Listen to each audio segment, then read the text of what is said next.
As the echoes of 9/11 reverberated across the globe, France was thrown into a complex web of international operations, safeguarding its coast from terrorists. In this video, we'll be taking a look at how the Navy adapted and evolved during the tumultuous decade of 2000 to 2010. French shipbuilders of every era have demonstrated a unique flair for naval innovation, from sleek multi-role frigates to nuclear-powered aircraft carriers and submarines. The French Navy of the 20th century embodied technological sophistication. However, it was during the 21st century, from the period of 2000 to 2010, that their naval fleet underwent drastic transformations. This change was a blend of both traditional maritime capabilities and more cutting-edge advances. However, the events that led to this innovation were far from pleasant. After the end of the Cold War, a period marked by world tension, France became a key NATO ally, and at the same time, a prominent player in the European Union's security initiatives. Its navy, known to the Frenchmen as la Marine Nationale, stood at a crossroads between its role in Europe and its military and foreign alliances with the United States. However, the events that would happen in the following years would finally decide which side they took.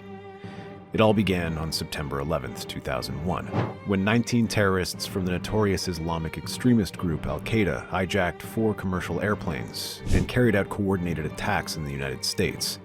2 planes crashed into the Twin Towers of the World Trade Center in New York, a third struck the Pentagon, headquarters of the U.S. Department of Defense, and a fourth into a field in Pennsylvania, as the passengers of the plane succeeded in overcoming the hijackers. The event sent a worldwide shock, an alert that kept other nations at the edge of their seats, particularly nations allying with the United States. France was one of them. It had taken a staunch stance with the U.S. to fight against terrorism, pledging its military might to Operation Enduring Freedom, OEF. This alliance would bring tension like never before, which would lead France to evolve its maritime forces to safeguard its coast. At the heart of France's commitment was its navy's crown jewel, the aircraft carrier Charles de Gaulle, a nuclear-powered behemoth which was a true beauty of the French Navy. But Charles de Gaulle served as more than just a carrier for the French Navy. It was a fortress measuring 261 meters long, with a full load displacement of approximately 42,000 tons. It was equipped with a flight deck that utilized the entire length of the vessel, a stage for Dassault Rafale M jets.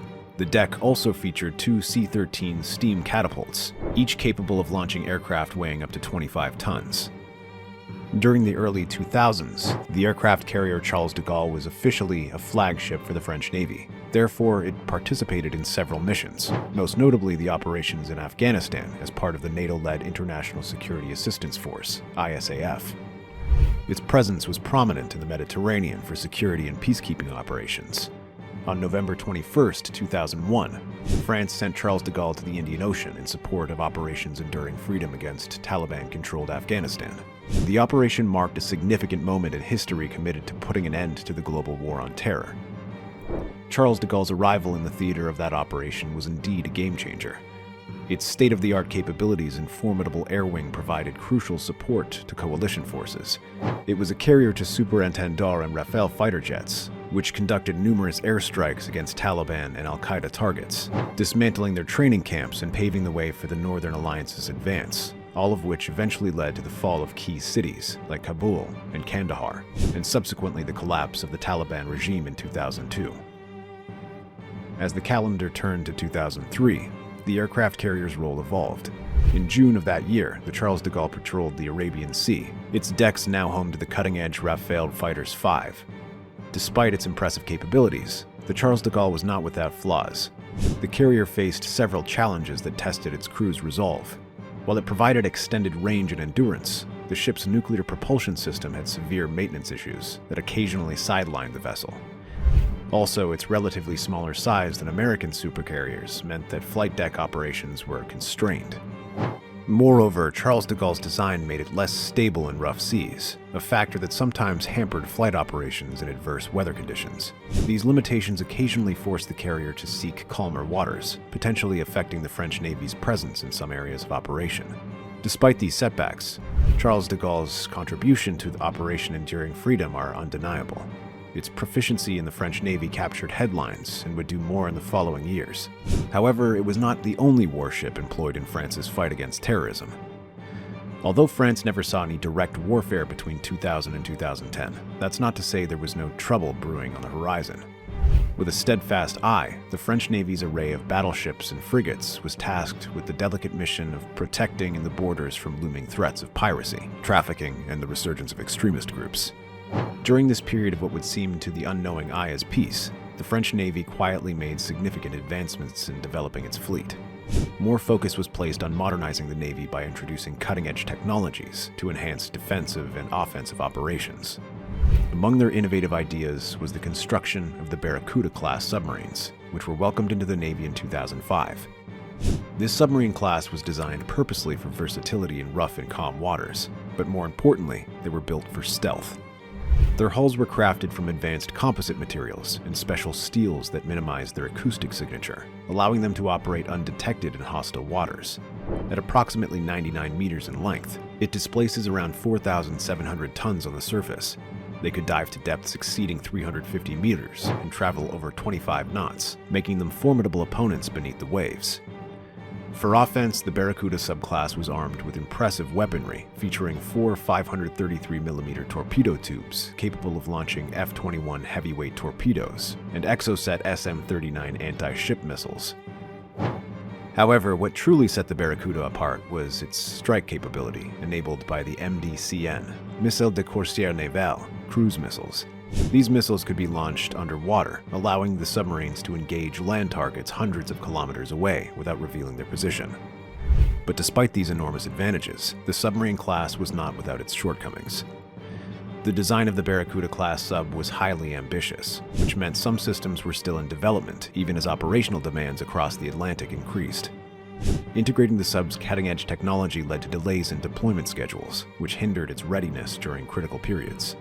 Additionally, while its reduced crew size was an advantage that improved the sub's overall efficiency, it also placed significant pressure on the personnel that steered it, because they had to master multiple roles within the compact environment of the ship's interior. Moreover, navigating the sophisticated vessels posed challenges that required extensive training and experience for its crew. They needed continuous education and drills to respond effectively during operations. In addition to the submarines, France continued to enhance its surface fleet. Introducing the Horizon-class frigates in 2007 marked a significant step forward in naval warfare capabilities. These frigates were designed with advanced air defense systems, including the Aster missile system, which provided robust protection against aerial threats. Their multi-role capabilities allowed them to conduct anti-piracy operations, humanitarian missions, and support for ground forces. The Barracuda submarines, alongside frigates equipped with helicopters and boarding teams, were deployed to protect commercial shipping routes that had become increasingly dangerous due to pirate attacks. The crew aboard these ships were highly trained and specialized. Sailors who had undergone rigorous training in various disciplines, from navigation and engineering to combat tactics and crisis response. The French showed extreme dedication to ensure they were prepared for diverse missions in challenging environments, and the time would come when they would prove themselves capable of safeguarding their waters. However, as with the submarine, their new frigates faced significant setbacks. The Horizon-class frigates were built as multi-purpose air defense ships to give carrier groups and naval task forces strong defense. France and Italy worked together to create the Horizon class in order to deploy a new generation of warships that could handle the intricate dangers of contemporary maritime battles. At full load, each frigate displaced around 7,050 tons and had a length of 152.87 meters. They can attain over 29 knots thanks to their streamlined hulls, designed for high-speed operations.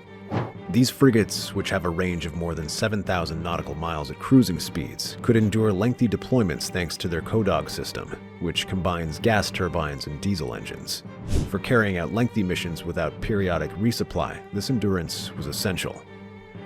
One of the main characteristics of the Horizon-class frigates was their armor, which gave them strong offense and defensive capabilities. The PAMS, Principal Anti-Air Missile System, which combined the Aster 15 and Aster 30 missiles housed in a 48-cell silver vertical launching system, was the main component of their air defense system. With the help of this sophisticated missile system, the frigates could combat several aircraft threats at once, shielding vital assets and naval forces. To ensure they could defend themselves against various threats, the ships were outfitted with 2 Odo Malera 76mm cannons for close-range combat and Exocet anti-ship missiles. The Horizon-class frigates' operational efficiency was significantly improved by incorporating cutting-edge sensors. They included advanced radar systems that provided thorough situational awareness and tracking capabilities, such as the BAE Thales Group S1850M long-range radar and the Selex ES-MPAR phased array radar. Using these systems, the frigate could identify and intercept hostile missiles and planes before they could become a threat. Despite their remarkable capabilities and design, the Horizon-class frigates had many drawbacks. Because of the intricacy of their systems, crew members needed sophisticated training to maintain operational readiness, and maintenance might be taxing. Furthermore, their sophisticated radar and missile systems offered outstanding air defense capabilities, but their hefty operating expenses strained budgets during lean financial times. Furthermore, maneuvering these advanced ships presented difficulties that put the crew's productivity and morale to the test. Personnel had to participate in demanding drills regularly due to the requirement for ongoing training on sophisticated warfare systems, which might be exhausting during extended deployments. Additionally, their bulk hindered their ability to maneuver in tighter maritime areas, where agility was necessary, even if it permitted large weapon and sensor systems. While the French Navy was never directly involved in any naval warfare from the period of 2000 to 2010, the threat of al-Qaeda groups compelled it to revolutionize its maritime capabilities. The deployment of cutting-edge ships, such as the Horizon-class frigates and Barracuda-class submarines, demonstrated France's dedication to updating its fleet and improving its operational efficiency. By the end of 2010, the French Navy had integrated several new technologies and systems that further bolstered its capabilities. One of the most notable advancements was the enhancement of sonar systems, which improved underwater detection and tracking of submarines and other underwater threats. Additionally, the Navy invested in advanced missile systems, such as the MdCN Cruise Missiles, providing long-range strike capabilities from surface ships and submarines. The French Navy's evolution from 2000 to 2010 undoubtedly played a crucial role in shaping its maritime strategy in the following years, ensuring its fleet became a formidable presence on the world's oceans. If you loved this video and would enjoy watching more like it, then you're in the right harbor. Drop a like, subscribe, and check out our other videos on this channel for more content like this. While you're at it, hit the post notification bell so you never miss out on our upcoming videos. See you in the next one.